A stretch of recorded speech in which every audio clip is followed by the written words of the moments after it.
Okay boys and girls, standard 10 subject English grammar. Last period ની અંદર આપણે જે ફંક્શન કરતા હતા 1 થી 5 કર્યા પ્રેક્ટિકલી, બરાબર। આજે 6 થી શરૂ કરીએ છીએ। છઠ્ઠું વાક્ય આપ્યું છે, રતન હેઝ બીન અને પોઈન્ટ ઓફ ટાઈમ। ટાઈમ વિશે બે વસ્તુ હોય છે, પોઈન્ટ ઓફ ટાઈમ અને પીરિયડ ઓફ ટાઈમ, જેને ડ્યુરેશન ઓફ ટાઈમ પણ કહે છે, બરાબર ને। તો પોઈન્ટ ઓફ ટાઈમ ની અંદર ચોક્કસ સમય અને એ હંમેશા ચાલુ પૂર્ણ વર્તમાન કાળમાં લખાય। હેઝ બીન કે have been, I have been working in this school, વારે વારે હું બોલું છું વાક્ય, બરાબર ને। તો ત્રીજો પુરુષ એક વચન હોય તો હેઝ બીન, નહીતર બધાની આરે હેવ બીન। અને સિન્સ અને ફોર ચોક્કસ સમય હોય તો સિન્સ લાગશે, ડ્યુરેશન હશે, સમયગાળો હશે તો ફોર લાગશે, બરાબર। કરીએ વાક્ય આપણે।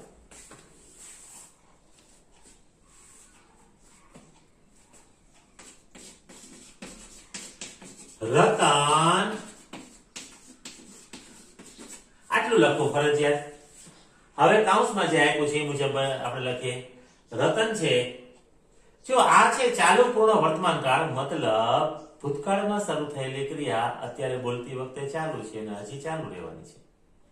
મતલબ આ એક કાળ એવો છે કે એની અંદર ત્રણ આવી જાય છે। તો રતન હેઝ બીન, જે કઈ લખો તમે, વોચિંગ, રીડિંગ, પ્લેઇંગ, જે લખો એ લખી શકાય। Watching TV. પછી મેં તમને કીધું ને કે સિન્સ ફરજિયાત આવે, કેમાં? પોઈન્ટ ઓફ ટાઈમમાં। સિન્સ 6 o'clock, 6 વાગ્યાથી, બરાબર। બીજું વાક્ય, મેં તમને કીધું કે હું સરસ્વતી સાયન્સ સ્કૂલમાં અભ્યાસ કરું છું, મતલબ અભ્યાસ કરાવડાવું છું। તમે લખતા હોય તો તમે અભ્યાસ કરો છો એમ લખો, બરાબર। પણ હું સરસ્વતી સાયન્સ સ્કૂલમાં નોકરી કરું છું, મારી વાત કરું તો જૂન 2012 થી, મતલબ જ્યારથી સ્કૂલ શરૂ થઈ ત્યારથી તે આજ સુધી કરું છું, અત્યારે તમને ભણાવી રહ્યો છું અને ઇન ફ્યુચર ભવિષ્યમાં પણ તમને ભણાવવાનો છું। તો આ કાળમાં લખી શકાય, આઈ હેવ બીન, આઈ એટલે મેં મારા માટે વાપર્યું છે, I have been working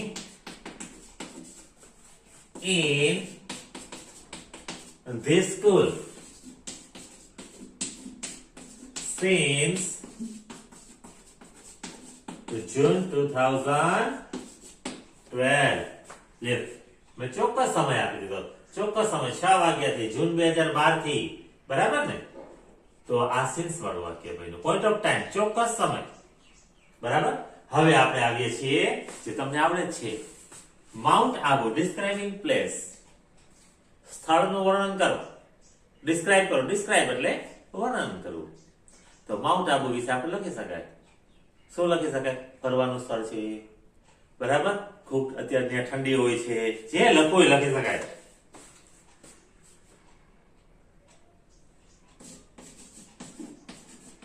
mount Abu, Abu પણ લખ્યું છે, is the town,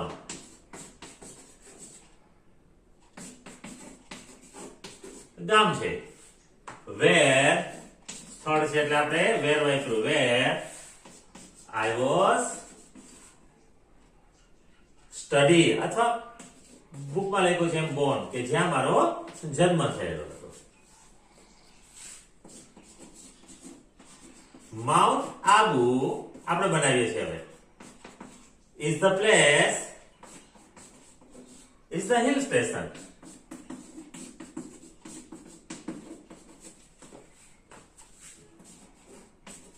where I like to stay. Stay એટલે રોકાવું. Mount Abu is the hill station. Mount Abu એક hill station છે, ફરવાનું સ્થળ છે। Where I like to stay, કે જ્યાં મને રોકાવું ગમે છે, ગમે જ ને। ફરવાના સ્થળ હોય, સુંદર મજાના હોય, સુંદર મજાની હોટલમાં રહેવાનું હોય, કોને ન ગમે? ખાવાનું, પીવાનું, બહુ મજા કરવાની, તો બધાને ગમે। તો mount Abu is the hill station where I like to stay, બરાબર છે। આપણે 6 અને 7 કર્યા છે, 8, 9 ને 10 કરીએ, બરાબર। ઓકે બોયઝ એન્ડ ગર્લ્સ, 8 નંબરનું ફંક્શન કિરણ will, કિરણ અને પછી ભવિષ્યકાળ આપ્યો છે. એક્સપ્રેસિંગ ઓલ્ટરનેટિવ્સ, વિકલ્પ આપવાનો. કિરણ કાં વાંચશે ને કાં રમશે, કિરણ કાં ખાશે ને કાં પીશે, બરાબર ને? ઓલ્ટરનેટિવ, અને ઓલ્ટરનેટિવ આપવામાં આપણે આઈધર ઓર વાપરીએ છીએ. કિરણ will either read a book or watch TV. લે આ પહેલું વાક્ય બુકમાં આપ્યું છે. કિરણ છે એ કાં પુસ્તક વાંચશે ને કાં ટીવી જોશે, બેમાંથી એક કરશે, ટાઈમ પસાર કરશે, બરાબર.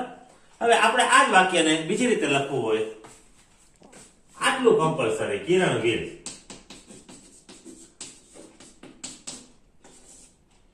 either eat an apple or an orange. વિકલ્પ આપી દીધો આપણે.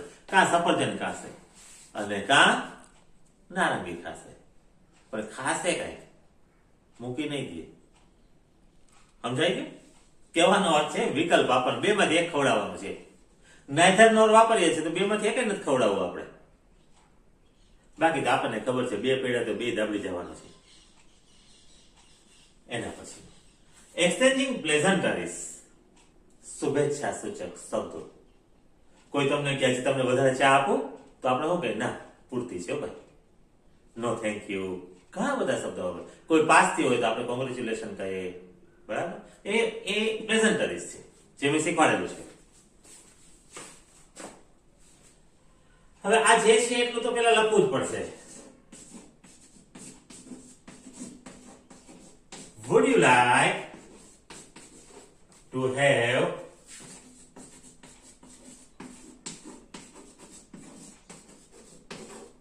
some more tea? તો આ વાક્યને આપણે પૂરું કરવાનું છે અહીંથી આગળ. તો આપણે એને કહેવાનું છે નો. I have enough.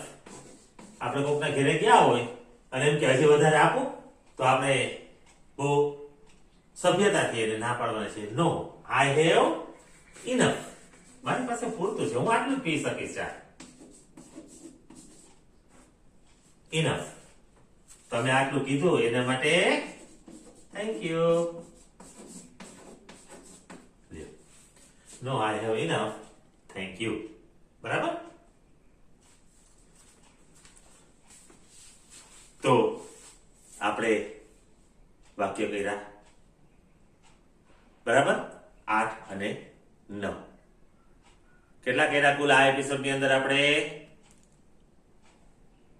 6, 7, 8 અને 9 કુલ 4 વાક્ય આપણે કર્યા. તો આ ચારેય વાક્યના તમારે પાછા આજે હોમવર્કમાં કરવાના, બરાબર.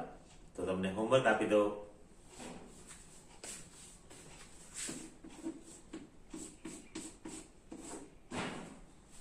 હોમવર્કમાં આજે કરાવેલ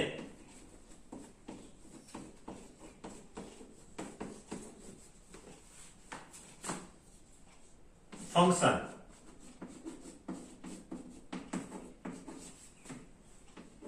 ના 5 વાક્યો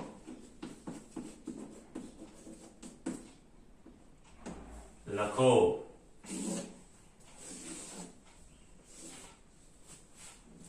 આજે તમને જે ફંક્શન કરાવ્યા છે એના 5 વાક્ય તમારે હોમવર્કમાં લખવાના છે.